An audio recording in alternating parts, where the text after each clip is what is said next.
I mean, we got one of the biggest games in world rugby, two of the biggest rivals in world rugby. And I think history will be made either way. Doesn't matter who wins. Obviously, hope that the Springboks do win and we make that kind of history.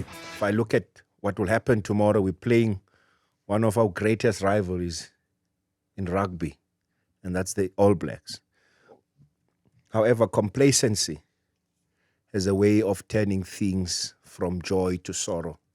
I do hope in Rassie, in Jack, Stick, Dion Davids, Captain Sia, and the leadership group, they've managed to just move around that area. What's your worry about complacency? The Twickenham game seems to be in the air, hanging up because we trashed them 35-7. A friendly. It's a friendly game. It's a warm-up game. It's a game that didn't have Rob. It's a game that had Mapimp, who's not part of the team. It's a game that had Andre Esterhuizen, he's not in the team tomorrow. It's a game that had Kenan Moody, he's not in the team. It's a game that had Manile Bok, he's not in the team. So I'm counting 4 of that backline. It's a game that had Malcolm Marx, who had a storm of a game. Yeah. He's not part of the team. So therefore, you have new people coming on board. And for me, that sort of is something that we're looking back on and saying we can repeat that feat. Remember, the All Blacks have learned from that game. In fact, it was back-to-back losses for them. They haven't lost ever since. So they've lost to France. They exactly know what we did right. They had 2 yellow cards, which, if you add it up, it became a red card for Scott Barrett. So we were always having that one edge. It happened just before the first half, by the way. Yeah. So the whole second half, they played with 14 men, and we were leading 14-0, but we finished off 35-7. So I think in terms of that strategy, I think they can meet us toe-to-toe in the first half. Mm-hmm. And I think the difference then comes into how well we make those changes. Let's be honest. Rassie and company panicked against England. And when they brought those changes, they might have brought it a little bit earlier. But at the end, it worked for us. So I think this time around, I think each and everyone must know when they have to come off and they must empty the tank before halftime if they have to. Because I think we've just got it spot on by having Trevor Nyakani there. They're saying it's such a huge risk. I don't know who is for the split. I don't know who is... does your hand go up for that one? Toe to toe? Yeah. Us stepping on their toes all the time. Because this is the inches we talk about all the time, the knock-on that you don't want to have. So I think this game is one where ranked number 1 and number 2 in the world. When we came into this World Cup, we had to go through number 1 to 5 in the world in order to get to the final. So we played the world rankings from number 1, number 2, number 3. So here we are now, and the 2 teams have literally found their path to the final and end up at number 1 and number 2. And Thando make a very good point in that the All Blacks had a back-to-back losses, and then it was free fall. They went out and they made sure they caused a path of destruction all the way into the final. The semi-finals for them was like a dry run, a practice run actually. They went out, and for us it was nail-biting, heart-wrenching to get to the final. So I think between the 2 teams and the fact that the coach have decided for Thando's famous 7-1 split on the bench again, I think that one for me says only one thing really, is that ons gaan hard speel. We're going to go out and we're going to fight. This is going to be a fight, a dog fight pretty much. Mr. Manana, you were saying before the break that you are expecting the razzle-dazzle more than a boring tactical chess game of a final. Why do you say that? Rob, I'll say we've got 2. I'm happy that Stick has noted how the All Blacks have got X-factor players. I'm happy with that. Yeah. Because then it comes to what is goal to South Africa. It's defense. Defense has been superb from the South African team. Now, when you have such a good defense, You look at the teams that we've played. We've played French. We've played the French. We've played England. We had a lot of X-Factor players, Tuilagis, the Farrells, and Stewart from the back. You then go to the Irish game, lots of X-Factor players from there. Now, the attacking team has found it a bit of a problem to win against us. South Africa should have won that Irish game towards the end, but Ben O'Keefe had other means of stopping the game and blowing it in that one. So I think New Zealand phase attack prowess, brilliant. Counter attack, brilliant. But also turnover ball, or I call it turnover rugby, because that's when they go for you, because your back is facing them. Now they've got to chase. Now you don't know where they're going to go. That's where the X-Factor, Mangua, Aaron Smith, there are just so many of them, Ricky Iwani, Will Jordan, Talia, and at the back, the general himself, Bowden Barrett. So I would say for South Africa, they've gone for this 7-1 split. So they anticipate that the forwards will empty the tank just before halftime, so that changes could be made in the 45th or 42nd minute for the new guys to come on board. So almost as early as the last game. Almost early, Rob, because I think South Africa has given in already that they have to tackle. They have to really grab opportunities that come their way via points or via their driving maul, which has not been effective. They've scrummed well, but I'll take you to a game, Scotland versus South Africa. South Africa did poorly in that first half. And thankfully, we were bailed out by, once again, our reserves. We failed in the scrums dismally in the first half. And then Trevor came on board. We won a lot of penalties in the second half, which eventually we won the game comfortably. We didn't give a point away. So what I'm trying to say, Rob, is if we're going to merely depend on scrums, that's not the way to go. We've got to make sure we dominate them at line-out. We compete. We haven't been competing in the line-outs, so we've got to try and compete. I'm not sure why. Maybe because the Lord is not there, but he hasn't been there in the World Cup, and we haven't competed properly in the line-outs. So I basically feel if we get the ball, we're going to maul them, definitely. Because in Twickenham, we scored 2 tries from a 5 meter away from their try line. One was a maul, scored. One was just a peel off. And we went to score that second try, and we finished the game from there. So basically for me is that our style of rugby on Saturday tomorrow is going to be defense-driven, taking the scraps that they present us, which is if they kick, we try and hold the ball as much as we can, and also just make sure we make them make those mistakes. If they scrum inside their own half, we want a penalty from there, we shoot. But you know where I don't want to lose the point, and you've made it, and I would like Ashwin's point on this one.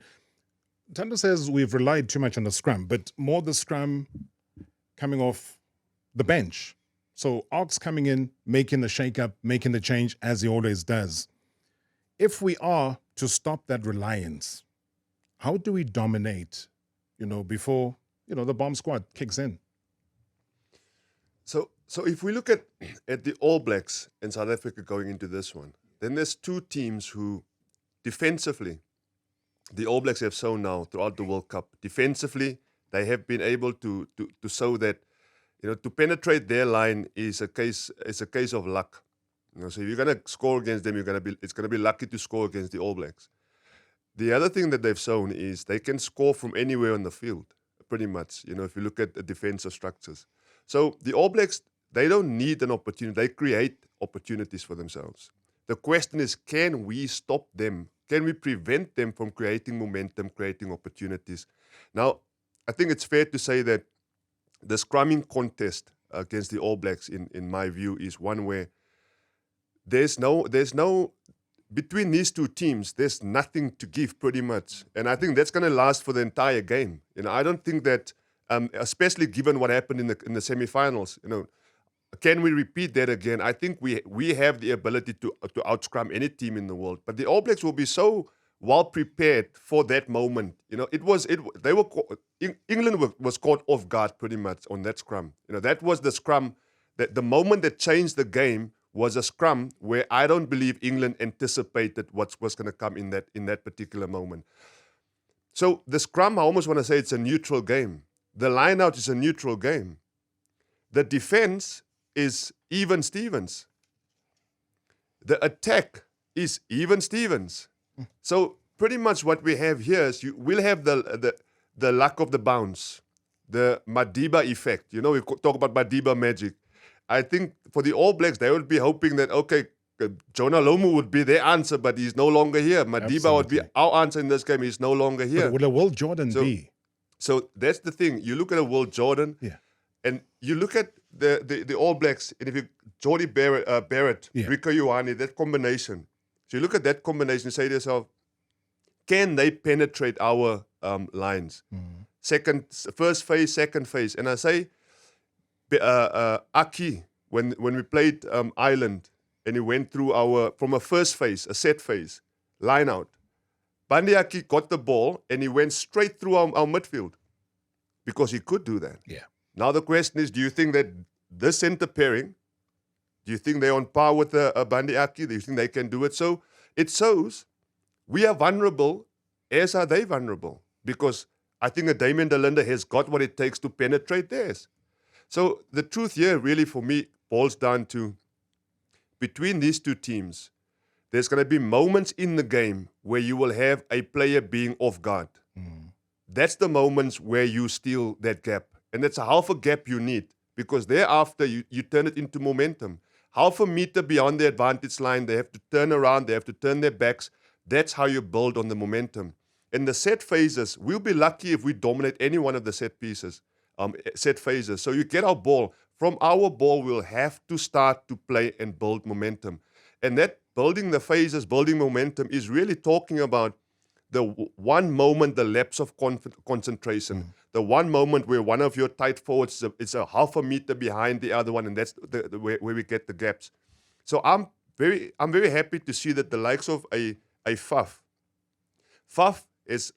has played long enough with his outside backs to be able to understand when that moment arises, because it's really the outside backs that have to call that, the communication. Last week, we hardly heard the name Jesse Kriel, because he was tackling, he was defending, he was running around, organizing defense. So you can see that defensively what we have is quality communication. And for us, I think that's what we have proven against England. A side like England that was really trying to expose us, our vulnerabilities. They have studied us. They saw we're vulnerable in the air. They saw which parts of the field they could sort of try and penetrate our defensive lines, yet they scored no tries against us. And it was the one try that made the difference in the entire game. Faf de Klerk, Andre Pollard, I see them reunited in the halves for the very first time since the 2022 Rugby Championship against Australia. Reunited. Yeah. Feels so good. So I think for South Africa, Rassie had 7-1 split, and I think then you go for your halfback combination. Yeah. He's done that. Right? It's a winning combination, as we all know. So, a pity for Manie Libbok. I think Manie Libbok has been, the TikTok moment of the World Cup is, to Manie Libbok. So, what a talent he is. And unfortunately, in this game, 7-1 split, if he had to choose a flower he's going to go with, Andre Pollard, which, Well, let's I don't congratulate think anyone... him. Yes, congratulations. There's nothing... He's nominated. Yes, for breakthrough player of the year. He's nominated. So Thando has touched on the front row.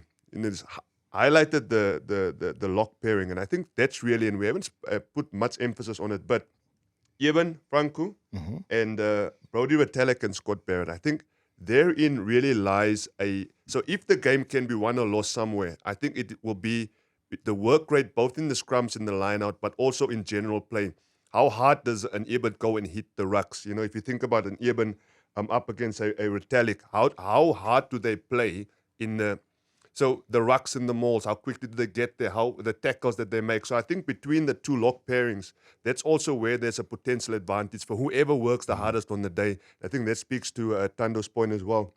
The New Zealand bench, Damien McKenzie, Anton Leonard-Brown. These are two players devastating on attack. So I think in the latter part of the game, if they were to come on, this is potentially where New Zealand may sort of find a gap in when it comes to the Springbok defense. But I really think if you look at the lock pairing, because oftentimes, we look at locks for lineouts. Yeah. But in general play, and you see, there's arguably the greatest lock pairing of all time in rugby history. If you look at a Victor Matfield, a Bakkies Botha, Bakkies. the red heartbeat. So if we talk about harde manne, there you've seen a combination where the one is the workhorse and the other one is dominating every lineout, but together as a combination, you feel their impact both in the tight phases and in the loose play. And I think for us, the lock pairing is really where we can potentially make a difference. For our hearts, guys, I don't know. I got to get for a prediction from both of you gentlemen. We only have literally a minute left for us to say goodbye. And from the bottom of my heart, I need to thank both of you for taking your time, bringing us your expert analysis on board with the Room Dividers as the Room Dividers yourselves. South Africa needs to stick to the plan. Processes got them to the final. Remember that. He didn't get there, like Sia said, probably his biggest. He knows how he got there. So they have to stick to the plan. And the plan is very simple. Keep New Zealand at bay. New Zealand will rely heavily on their skill set, continuity, which is the ultimate for them. They can score from any angle. They can change the game in a second. Springboks by 6. The Bokke coming home by a quarter of a point, a half a point, ons vat hom. By what point? Give me a final. What point? No, Rob. The points doesn't matter in this game. It's about winning the game in this one. So About winning the game. there's only one team. It's the winning team.